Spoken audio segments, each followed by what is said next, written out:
गारवा सुद्धा सुटलेला आणि याच्यामध्ये आपल्याला खायला मिळणार आहे तो म्हणजे कोलमाचा आज सुका रस्सा। माझ्या हातात हे काय पाहून तुमच्या लक्षात आलंच असेल की मी आज कशाची रेसिपी बनवून दाखवणार आहे। म्हणजे आमच्याकडनं तुम्ही जेव्हा मागवता ना तो सुकवायचा थोडा अर्धा तास आणि असा बरणीमध्ये ठेवून द्यायचा। कैऱ्या असतात ना त्या रात्री सोलायच्या, त्याचे बारीक बारीक फोड करायचे आणि मिठाच्या पाण्यामध्ये ते भिजवून ठेवायचे आणि सकाळी ते उन्हामध्ये वाळत टाकायचे। चुलीवरचा हा धूर आणि छान अशी चव लागणार आहे। ह्याच्यामध्ये ना आपण शेकटाची शेंग सुद्धा टाकू शकतो, त्याच्यानंतर वांग सुद्धा टाकायचं। तुम्ही सुद्धा असा हा रस्सा नक्की करून बघा, छान लागतो असा रस्सा। नमस्कार मंडळी, कशा आहात सर्वजण? मी जीवन, आपला जीवन व्लॉग तर्फे तुमचं पुन्हा एकदा स्वागत करतोय। मित्रांनो, सुक्का कोलीम म्हटलं की कोकणातील आठवण येते ती म्हणजे प्रत्येक घराची आठवण येते। साधे मसाले, अस्सल चव आणि चुलीवरचा झणझणीत हा जो कोलमाचा जो रस्सा आहे तो आपल्याला आज खायला मिळणार आहे। म्हणजे आज त्याची रेसिपी असणार आहे ती म्हणजे कोकणातील आमच्या कोळी पद्धतीचा चुलीवरचा रस्सा। इकडे निकिता बसलेली आहे आणि आज आपल्याला पाहायला मिळणार आहे तो म्हणजे झणझणीत चुलीवरचा कोलमाचा रस्सा। चला तर निकिता आज बनवते, कशा पद्धतीने बनवते। पाऊस सुद्धा सुरू आहे, वातावरण हिरवगार झालेलं आहे आणि गारवा सुद्धा सुटलेला आणि याच्यामध्ये आपल्याला खायला मिळणार आहे तो म्हणजे कोलमाचा आज सुका रस्सा। चला तर बघूया आपण, वेळ न दवडता इकडे निकिताकडे जाऊया। निकिता आज आपल्याला अजून माहिती देणार आहे आणि कोणते कोणते पदार्थ त्यामध्ये लागतात ते सुद्धा त्याची माहिती निकिता देणार आहे। चला तर आपल्या व्हिडिओला तुम्ही बनवून राहा। नमस्कार मंडळी, आपला जीवन परिवार आपले मनापासून स्वागत करते। माझ्या हातात हे काय पाहून तुमच्या लक्षात आलंच असेल की मी आज कशाची रेसिपी बनवून दाखवणार आहे। कसं आहे मंडळी, बाहेर पाऊस पडतोय, आपल्या होड्या सुद्धा वरती आलेल्या आहेत आणि मार्केटमध्ये ताजी मिरची सुद्धा मिळत नाही। मग आपण आपल्या आता घरच्या घरी राहून आपला घरगुती मसाला वापरून आपल्या कोळी पद्धतीचा झणझणीत असा हा सुकटीचा रस्सा बनवून दाखवणार आहे। चला तर मग आपण आपल्या रेसिपीकडे वळूया आणि पण व्हिडिओ तुम्ही शेवटपर्यंत नक्की पहा। चला, हा बघा, हा आपला कोलिम आहे ना तो मी असा हवाबंद डब्यामध्ये ठेवायचा। म्हणजे आमच्याकडनं तुम्ही जेव्हा मागवता ना तो सुकवायचा थोडा अर्धा तास आणि असा बरणीमध्ये ठेवून द्यायचा आणि आपल्याला जेव्हा पाहिजे असेल ना तेवढा आपण घ्यायचा। आता मी आम्हाला जेवढा पाहिजे तेवढा मी आता घेणार आहे, म्हणजे आपल्या माणसांच्या अंदाजानुसार आपण घ्यायचा।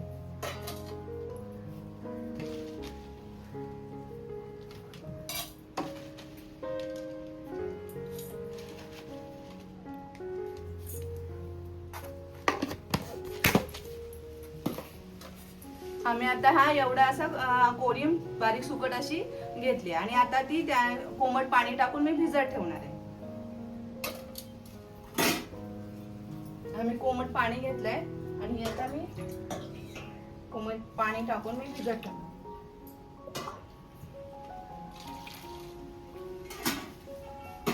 आणि हे असा पाणी टाकून आपण कोलिम असा भिजत ठेवूया आणि त्यासाठी आता लागणारं साहित्य पाहूया।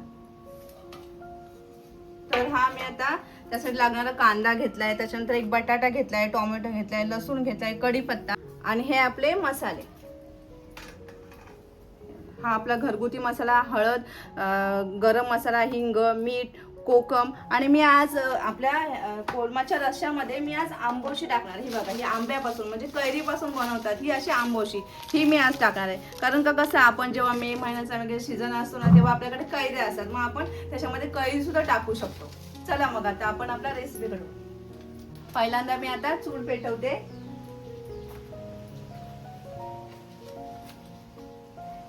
चला तर आता ही चूल पेटले ना, आता त्याच्यावर मी मातीचं भांड म्हणजे तवी ठेवणार आहे।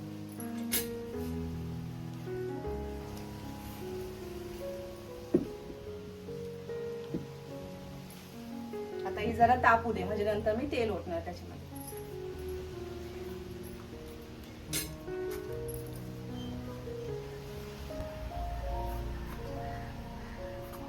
चला, आपलं भांड आता व्यवस्थित असं तापलंय, आता मी त्याच्यामध्ये तेल टाकते।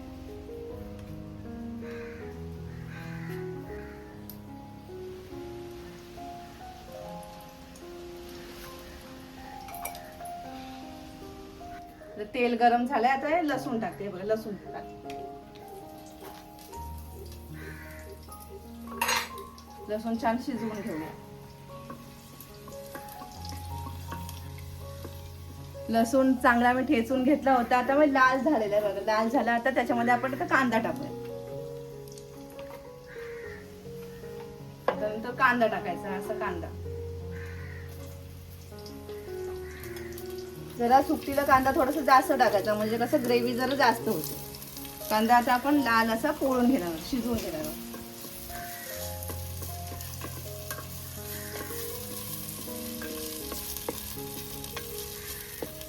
कांदा जर चांगला शिजला ना, म्हणजे लालसर असा शिजला ना चांगला, तर म्हणजे आपल्या रस्स्याला चांगली चव पण येते आणि रस्सा असा टेस्टी लागतो.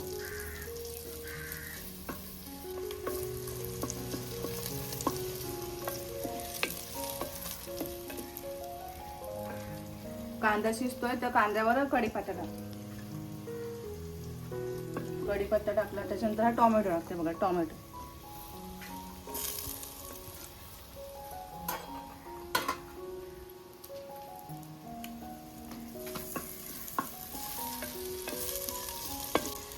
आपला कांदा टोमॅटो हे शिजतोय तोपर्यंत मी आता, आणि बघा ही आंब्यापासून तयार केली, म्हणजे कैरीपासून तयार केलेली ही आंबोशी. ही बघा ही आंबोशी अशी घरगुती तयार केलेली आहे. काय करायचं की आंबोशी म्हणजे कैऱ्या असतात ना, त्या रात्री सोलायच्या, त्याचे बारीक बारीक फोड करायचे आणि मिठाच्या पाण्यामध्ये ते भिजवून ठेवायचे आणि सकाळी ते उन्हामध्ये वाळत टाकायचे आणि पूर्ण वाळले ना की त्याला असे मीठ लावून, हे बघा हे असे बरणीमध्ये वगैरे ठेवायचे. आता मी आंबोशी टाकते, आंबट पण येण्यासाठी आपल्या रश्श्याला.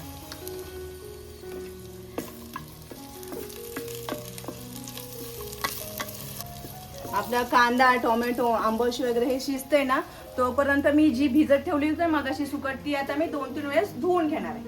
कारण आपण ती सुकट आहे ना स्वच्छ अशी धुवून घ्यायची. मी आता ही 2-3 वेळा सुकट पाण्याने धुवून आणली. ही बघा ही सुकट धुवून आणली. आणि आता आपण आपले घरगुती मसाले टाकायचे.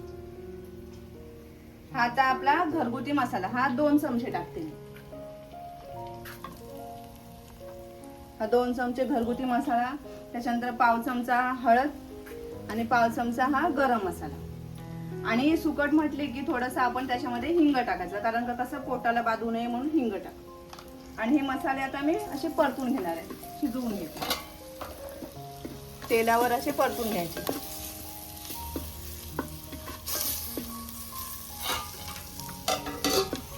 आणि मी आता सुकटीत टाकायला म्हणजे एक असा बटाटा घेतलाय. हा बटाटा घेतलाय, तो सुद्धा मी आता बटाटा मसाल्यावर टाकते. असा बटाटा मसाल्यावर शिजवून घ्यायचा थोडा. आणि हा वाटण टाकणार. हा वाटण कसं म्हणजे कांदा खोबऱ्याचं वाटण, हे वाटण तयार केलं सुकटीच्या रस्स्यामध्ये टाकायचं, म्हणजे कसं त्याला घट्टपणा येतो. वाटण पण थोडं शिजवून घ्यायचं, थोडंसं असं ढवळायचं चांगलं.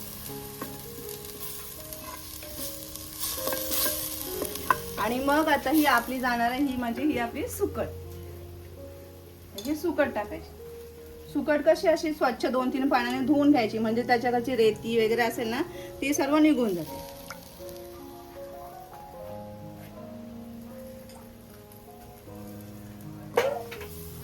हे सर्व असं ढवळून घ्यायचं एकत्र, म्हणजे कसं ते सुकटीला सर्व मसाले आहेत ना, वाटण मसाला वगैरे ते त्याला लागतं पूर्ण.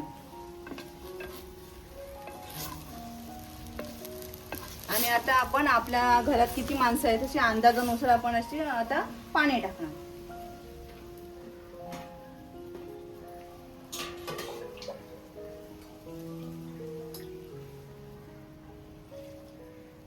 तर हे असं पाणी टाकायचं. आपल्याला कसं पाहिजे, पातळ पाहिजे किंवा थपथपीत पाहिजे, त्या अंदाजाने आपण असं पाणी टाकायचं त्याच्यामध्ये.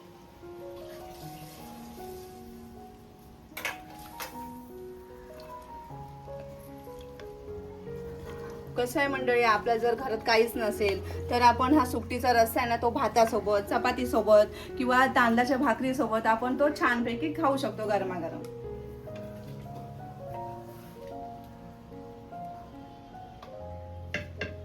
आणि आता आपल्याला टाकायचंय म्हणजे मीठ.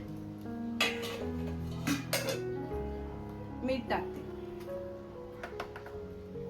आपल्या अंदाजानुसार. मीठ हे आपल्या अंदाजानुसार टाकायचं. आणि सुकटीला कसं म्हणजे मिठाचं प्रमाण थोडंसं कमीच टाकायचं. सुकटीमध्ये कसं म्हणजे खारटपणा असतोच, त्याच्यामुळे मीठ आपण त्याच्या अंदाजानुसार टाकायचं.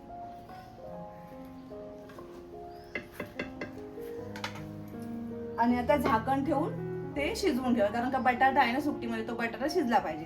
आता झाकण ठेवते. आणि आता मी ही अशी आग करते आणि शिजवून घेणार.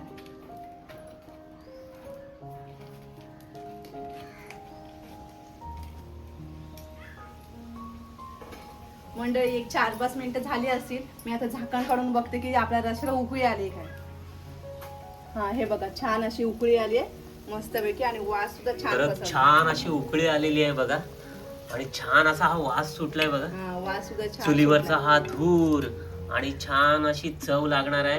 ह्याच्यामध्ये ना आपण शेकटाची शेंग सुद्धा टाकू शकतो. त्याच्यानंतर वांग सुद्धा टाकायचं कारण का कसं म्हणजे चवीला असं चांगला लागतो रस्सा. आपण कधी कधी टाकतो ना. हा कधी कधी टाकतो पण आज आपण कसं आहे म्हणजे पाऊस पडतोय आणि आपल्याला काहीच नाही त्याच्यामुळे आपण आता घरच्या घरी आपल्या घरच्या साहित्यामध्ये बनवून दाखवलाय आपण रस्सा. तुम्ही याच्यामध्ये शेकटाच्या शेंगा सुद्धा टाकू शकता, वांग टाकू शकता आणि छान बघा धूर सुटलेला आहे चुलीवरचा आणि उकळी सुद्धा आलेली आहे. आता थोड्या वेळातच हा झणझणीत रस्सा तयार झालेला आपल्याला पाहायला मिळणार आहे. मंडळी आपला रस्सा शिजलाय का बघूया आपण आता.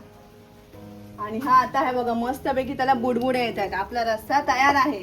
छान कलर पण सुटलाय ना कलर सुद्धा आणि आलेला आहे. आंबोशीमुळे त्याला टेस्ट सुद्धा छान लागणार आहे. बघणार आहोत आपण चाकून. आणि आपल्या घरगुती मसाल्यामुळे त्याला कलर सुद्धा छान आला आहे आणि सर्वांना खावासा वाटेल असा आपल्या कोळी पद्धतीचा झणझणीत असा सुकटीचा रस्सा बनवून तयार आहे.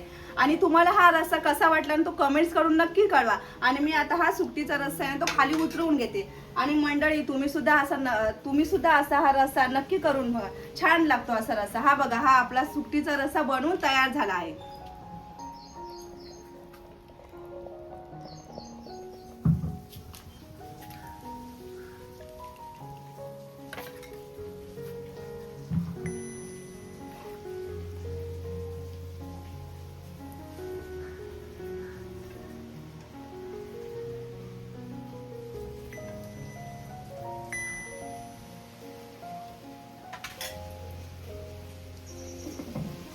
चला तर मंडळी ही आपली झाली सुक्या कोलमाची डिश आणि मी आता ही सर्वांना खायला देते. चला तर मंडळी आपला कोलमाचा हा ताट तयार झालेला आहे आणि झणझणीत रस्सा आमच्या कोळी पद्धतीचा निकिताने दाखवलेला आहे.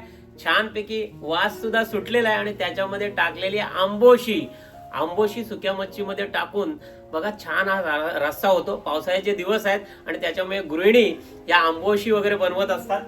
मीठ वगैरे लावून बघा छान लागतं आणि कोकणामध्ये हे तुम्हाला फारसं पाहायला मिळतं. आंबोशी हा प्रकार पाहायला मिळतो. मी सुद्धा खाणार आणि भात सुद्धा दिलेला आहे. भातासोबत हा कोलमाचा रस्सा अगदी खायला मग का खमंग असा खायला आणि छान पोट सुद्धा भरतं. आपण सुद्धा खाल्ला असेल, कोकणातले असाल तर जरूर खाल्ले असाल. सगळीकडची लोक हा कोलिम सुका जवळा हा बनवतात आणि तो छानपैकी लागतो आणि झटपट होणारी ही रेसिपी आहे. तुम्ही कामावर जात असाल कुठेही म्हणजे कामानिमित्त लवकर तुम्हाला बनवायचं असेल, कोलिम काढायचा तव्यावर टाकायचा, तो सुद्धा तव्यावर पण छान चटणी होते आणि सुका नुसता असा तव्यावर भाजून सुद्धा खाल्ला तरी पण छान लागतो. आणि आता दाखवलेला आहे तो म्हणजे आमच्या पद्धतीचा हा झणझणीत कोळी पद्धतीचा रस्सा.